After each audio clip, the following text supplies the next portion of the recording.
raycon.com/Bubba for 15% off Raycon wireless earbuds or rickandbubba.com. Take a listen, folks, for some real deals in your garden for late spring and early summer. They're coming your way from Bob Wine's Camellia Gardens in Ocala. Bob's favorite sun and shade-loving camellias, they're regularly priced up to $29.99. They're just $9.99 this week. And how about the crepe myrtles? Not just a few, but tons of crepe myrtles. Starting with the smaller whites and pinks, they're only $6.99. Larger crepe myrtles are buy one, get one free, one low price, delivered, planted, and guaranteed. Step inside the old-time greenhouse for lots more deals like bird bats at 10% off, indoor foliage 20% off, and now just arrived extra-large bales of pine straw, the perfect mulch, for just $5.25. Come see for yourself. Daily till 4:30, Saturdays till 3:30, Bob Wine's Camellia Gardens, Nursery, Garden Center, and Landscaping in the same blooming place for nearly 70 years. What you need is RoofMax. RoofMax is a revolutionary green roofing solution that can save you $10,000 or more by greatly extending the life of your existing roof. Here's how it works. Asphalt roof shingles have essential oils to keep them flexible and waterproof. Over time, this oil dries out, causing your roof to become brittle and slowly break apart. A RoofMax treatment saturates your roof with millions of microbeads, restoring flexibility and continued waterproof protection. It's like a skin moisturizer for asphalt shingles. RoofMax treatments are guaranteed for 5 years, and repeating treatments can extend your roof's life for up to 15 years for a fraction of the cost of replacement. RoofMax uses satellite measurement software to provide a hassle-free, contact-free price quote over the phone in under 5 minutes. No in-person house call required. Get your instant quote by calling 352-639-2777. That's 352-639-2777. Previsil fungicide is to plant fields what vowels are to the English language. With it, disease control sind compult. It couldn't be any clearer. Provisol fungicide is to peanut fields what vowels are to the English language. Without it, disease control isn't complete. Provisol fungicide from BASF is the missing piece you need to finish off disease. Always read and follow label directions. Oh, hey, Grandpa. Oh, hey, Grandpa. Hey, Grandpa. Yes, buddy? Can you take me fishing this weekend? I'd love to. Have you noticed a change in your hearing over the years? Missing the little things in life? Visit Beneficial Hearing in Ocala today. Their expert team of audiologists will make sure you never miss a moment. Call Beneficial Hearing today at 352-629-4418 or visit them online, beneficialhearing.com. Now you did it. Are you completely insane? He's back. He, who must not be named, the man, the myth, the only guy in Ocala to eat his own weight in fried pickles. Twice. Now, you asked for it. Sorta. Live and in person, it's Tom Schmitz. Welcome back to Ocala Talks. On a Friday, we're coming to you from the palatial studios of WOCA Radio, just off the runway of the Ocala International Airport. Let's go out to the phone lines now and talk to Leanne Watts. She works at Beneficial Hearing. Leanne, good morning to you. Good morning. How are you today? Wonderful, wonderful. Hearing you loud and clear, but I'm 54 with pretty good auditory. This is not something everybody's able to do, and that's where you guys can help. Absolutely, absolutely. And this is a very important month, Alzheimer's and Brain Awareness Month, a topic that's very near and dear to me.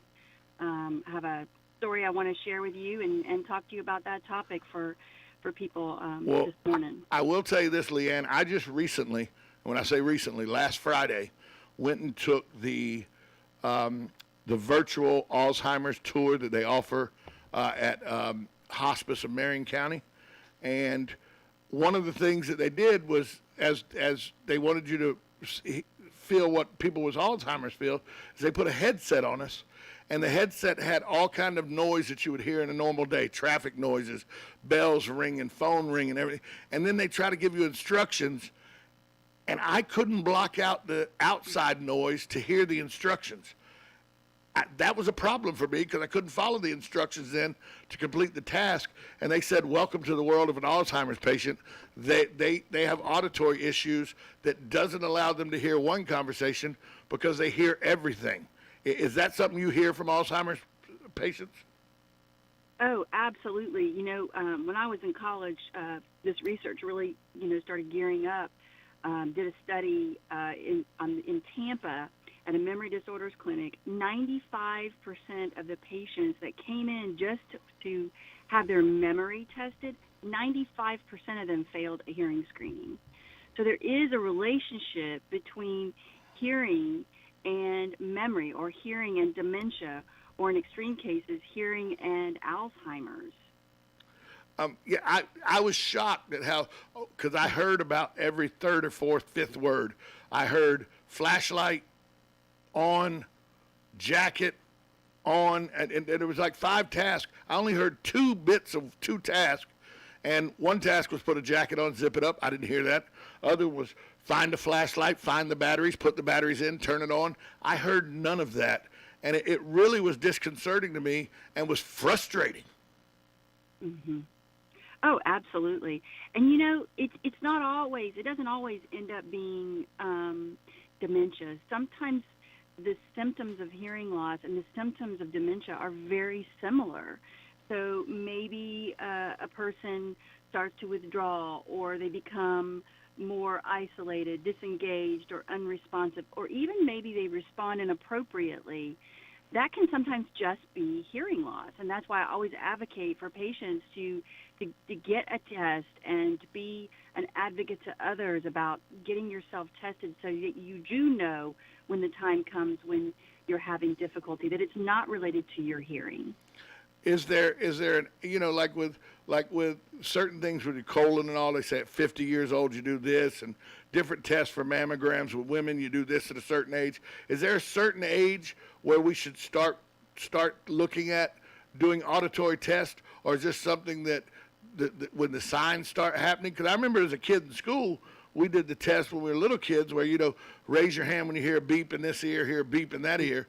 But as an adult, I haven't given much thought to hearing tests. Is there an age range, or is there a time that you should start really putting that into your thoughts? Absolutely. I'd say around the age of 40, when your vision possibly might start changing, is when you should start to consider at least going and getting a hearing screening. Listen, I'm 50. Okay, I'm only 50 years old, and I wear hearing aids. So when it's appropriate to actually address your hearing problem is a very personal decision. But I want to tell you this personal story of mine that kind of touches on what I think that we're both talking about. Can I share that with you? Certainly. Okay. So I'm an audiologist. Hearing healthcare is an occupation in not just with myself, but with my mother. My grandmother on my mother's side, she just passed away this past first of the year at 92. Wonderful lady, but a perfect example of, I'd say a typical example of a person that wants to lead a very active life, okay, and wants to stay and live in their home as long as possible, right? Certainly. Never, ever, ever wanted to go into a nursing home. She was extremely adamant about that. But my grandmother was also a very vain person. She wanted to look as young and youthful as possible for as long as possible, right?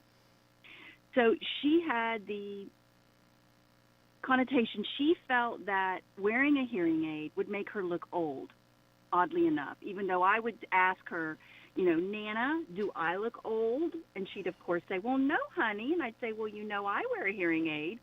How does it make me look old, right? Okay. So, unfortunately, she wouldn't really allow me to address her hearing problem. And she started showing some signs of memory impairment. And it wasn't until my grandmother really got into dementia where she wasn't as concerned about her appearance and I was able to start testing her. Do you know how much my grandmother had the capability of understanding when I finally got to test her? About 5%, probably. 0. Ooh! My grandmother had no comprehension of speech. So when you're talking about that test that you had done, she would not be able to understand any of those words auditorily, Wow. right? I know, exactly. So she ended up with full-blown dementia, Alzheimer's, and ended up in a nursing facility, right? Exactly where she didn't want to go. Yeah. Which didn't want to be. So I feel like if I know that I have the gene for hearing loss and I have the gene for dementia, why would I not address my hearing problem early on to prevent what I don't want happening, which is disengaging with others and eventually not being able to live independently, right? Yeah, that's the thing. Independence as we get older, that's one of the concerns I have is I don't want to. My mother, God rest her, had COPD, so she ended up in a nursing facility because she had to be cared for because she was bedridden. But I know that it was as soon as they told her, because she was having seizures and all, that she couldn't have her car anymore and she couldn't be on her own anymore, that's the day she died. She actually passed away a year later, but really the day she passed away in her mind was the day they took her independence. So I think that's a big problem with the elderly population is their independence. And as I get older, I'm 54. As I get older, I don't want to lose my independence. Absolutely not. So that's why I'm such an advocate about getting your hearing tested early on and having it tested every year, no more than 2 years, to prevent that decline or to address that decline before it becomes an issue. Okay. Now, I know that when I was a kid, you would see adults with hearing aids, and they had this big plastic thing in their ear with a big tube that come out of their ear, big battery pack on the back of their ear that you could see from a mile away. There's been a lot of advancement in hearing aid technology since then. Now, it's very difficult for me, and I'm sure you'll agree with it, it's very difficult to me to even tell if a person has a hearing aid in. Absolutely. I have patients come in, and they are very concerned about that. And once I actually put something on them and let them see it and hear it and experience it, it no longer becomes an issue. But, we've got to have that opportunity to show people that things are different now. What when you talk about testing for auditory issues, give us an example of what the test is like and the length of the test and what goes into it. Absolutely. So a patient will come in, we'll ask them some basic questions about their history. Then we actually put them in an acoustically controlled environment, okay? And we do a series of tests looking at their hearing, okay? How well do they hear at all of the frequencies important for understanding speech? We also test their word recognition to determine how well do they process speech. Because, our ear helps us hear, but our brain helps us decode what we hear and helps us to understand speech. So we need to look at the brain as well as the ear and that connection to determine where the problem is and how to treat their hearing loss. So the test takes about 20 to 30 minutes, depending upon the significance of the loss. But then we're able to sit down and really explain to people, what those changes are and how we can help them to hear and understand better. Do a lot of people that come into the testing facility, are there some people that are just obstinate that I'm here because my wife or husband made me come, but there's nothing wrong with my hearing? And on the other end of that spectrum, are there people that come in that are a little frightened or a little intimidated by the whole process? Oh, my gosh, yes. Both ends of that spectrum and everything in between. And we really spend a lot of time, trying to address, number one, why the patient came in. What was it? Was it the individual, had a bad experience? Was it someone else, giving them a hard time and they want to just get them off their back? So testing is helpful in kind of explaining what's going on, and they start to say, well, you know what, yeah, my wife tells me I raise the TV too loud, but you're absolutely right. When I go to the restaurant, particularly this particular restaurant I love, I have to, sit a little closer, and I have to really focus on what, my wife's trying to say to me. So we kind of relate it to their situation. It's extremely important that the person that's having the problem be able to identify the problem in order to successfully treat their hearing loss. There's nothing worse than slapping a hearing aid on someone that isn't ready, is in denial, or is a little reticent about the process. I'm going to be honest with you. We're talking with Leanne Watts. She is with Beneficial Hearing here in Ocala. I'm going to be honest with you, Leanne. I'm not real happy with you right now.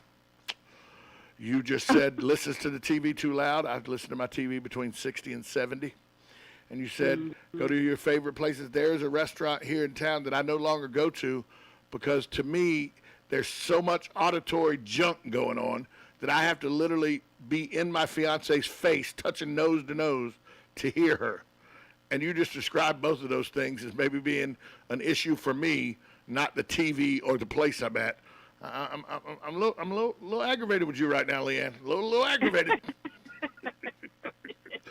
Hey, listen, I'm not just speaking as an audiologist. I'm speaking from experience. I've been there. You just hit a little close to home. A little close to home, Leanne. The good thing is I can speak from experience that there is treatment out there, and that when you're ready to address it, that it's a good thing, that we can make it better for people. Some of the auditory stuff can be genetic, but do you see that a lot of the auditory stuff is stuff where people had jobs where they worked in loud areas? And, because we've got a lot of retirees that come to this area and they say, what'd you do for a living? Well, I worked at the GM plant up in Detroit where, it was loud. And now people in the 21st century, OSHA started telling you wear ear plugs or put headphones on that take the noise. But that wasn't always the case. Do you find that a lot of the auditory, sometimes it is genetic, but a lot of it is just the surroundings that people have been in all their lives? Oh, yeah, absolutely. I mean, the noise conditions, we still have a lot of veterans out there that, they still have concussion injuries to their ear that creates hearing loss. And we have people that recreationally are exposed to noise, whether it's, woodworking, heavy equipment, or like gunfire. So noise exposure is a big one. Also medications, history of ear infections. I mean, the list goes on, and that's why the diagnostic portion is so important, to find out what's causing it. First and foremost, can it be treated, and how should it be treated? It isn't always, treatment options aren't always about hearing aids. Sometimes it involves referring the patient to an ear, nose, and throat physician, or some other type of rehabilitation. Well, let's talk about Beneficial Hearing, the hearing aid center here in Ocala. How long have y'all been around here in the Ocala area? So Beneficial has been in Marion County for over 35 years now. Wow. You're not new to the area. No, we're not. And we are now in association with Ocala Ear, Nose, and Throat, with 7 ear, nose, and throat medical physicians that assist us in removing wax, as well as treating the medical portion of individuals with hearing loss. I was going to ask you, how much does wax play? Sometimes, how much does wax play into hearing loss? Oh, it is very common, absolutely. And not only do we remove wax, but we give patients tools to be able to manage it themselves at home. So what you're saying then is the Q-tip deep in the ear is not the best approach? It's you push more in than you remove. So we see a lot of impactions from those Q-tip users. So no, we have better solutions than Q-tips. Well, once again, I'm not happy with you right now, Leanne. Hey, listen, if we're going to wave our hands about whether we've ever used Q-tips, mine's up, okay? I'm a 2 Q-tip a day user. One for each year. Listen, eventually it sounds like you're going to have to come and visit me. I may need to make an appointment this afternoon. But well, I would be most happy to see you. But I've had jobs in my past though where I worked in the restaurant and bar industry, and I've been the general manager of some larger entertainment venues that would hold a couple thousand people, where big name bands now, they weren't big at the time, they were on the rise at the time, would come through and play. And, being head of the security or general manager, you're subjected to 110, 120 decibels of rock and roll music or whatever. And I've worked in some places that probably hadn't been very good for my ears. And I played football till I was 26 years old. Who knows how many concussions I had, because it was a different time back then. And concussions, your brain being moved around, your ears being concussed, all that could lead to hearing loss. Oh, absolutely. We could spend all day just talking about, the causes or contributions to hearing loss. It's a long list. That's why identification is so important. Now, where if somebody's listening to this and they said, I fit all the criteria, I might need to go get this test, where can they come get the test at? Okay, so very exciting. I want to say first to you that research has proven hearing loss is a modifiable age-associated condition linked to dementia. So again, it can be treated early on, in many cases, by treating a person's hearing loss. All they have to do is contact our office. Our number is 629-4418. They can even now go online to our website, which is beneficialhearing.com, get more information on this topic, but also make an appointment through our website if that's that's the avenue that they choose. And, it's as simple as scheduling an hour. We'll do a test. We'll consult with the patient, give them loads of information, but information that is very specific to them and their problem, and any type of treatment recommendations. Well, I'll tell you, when I did that dementia, the virtual dementia tour at hospice, the first thing that I realized that a dementia patient has to deal with is an auditory issue where they don't hear. They hear everything. Somebody goes, so they don't hear well? No, the problem is they hear everything, so they can't distinguish the difference between what they need to listen to and what they're hearing. And that's a big frustrating thing for people as they get older, is being able to weed out the unnecessary noise and hear their grandchild talk to them, or their child or their adult child talk to them. And it gets very frustrating, and people say, oh, they get angry. Well, they're probably getting frustrated because they can't hear. You find that a lot, don't you? Oh, there's a lot of emotions that go through hearing loss. It's almost like a death, as you alluded to your mother, of independence, realizing that you have to depend on others in order to get information correct. It isn't any different than losing your ability to drive. Losing your independence is just a slow death of every individual, because that's just something none of us want to happen. I tell you, somebody asked me one time, do you fear death? I go, no. I know since I was born that there was an end to this. I don't fear death. I fear not being independent sometime before death. That's my biggest fear, is that sometime before death, I'm going to have to rely on somebody else to do the things that I'm capable of doing now. That's much more frightening to me than actual death. Right, and I've seen it happen. So that, losing your independence and having to go into a facility when that's just never something that you wanted to happen. And that's why, again, this topic is so important for me to drive home, that don't put it off. Get a test. Get a test every year to 2 years. Keep up with it. When it becomes an issue, we will address it and prevent that as much as possible. Give the phone number again and the address if people want to come find you. Absolutely. So our phone number is 629-4418, and our address is 2102 Southwest 20th Place. We're in Ocala Hills off of Easy Street. We're in Suite 603. And you can get our address, phone number, and even make an appointment online at beneficialhearing.com. You know, it's been an eye-opening conversation, Leanne. We're talking with Leanne Watts. It's been an eye-opening conversation because some of the check marks that you say you have to check off to see, loud TV, don't like going to certain restaurants or bars because it's too noisy. The ambient noise is too much for the ambient noise is too much for me to be able to hold a conversation. I've learned that may not be the surroundings' fault. It may be my hearing fault. So you may be hearing from me very soon, Leanne. Well, I look forward to it. Thanks so much for being with us today. Oh, you're welcome. Thank you for the opportunity. That's Leanne Watts from Beneficial Hearing right here in Ocala. Look, hearing something that's nothing to joke about, it's one of those things that you don't miss it until you miss it. You know what I'm saying? Like I turned the TV up louder because I can still hear it, but can I really hear it? Or do I hear it because I have it so maxed out that other people are uncomfortable with how loud the TV is? I had never even questioned that until I just had this conversation with Leanne. Coming up next, Joe Martone joins the show as it is Friday.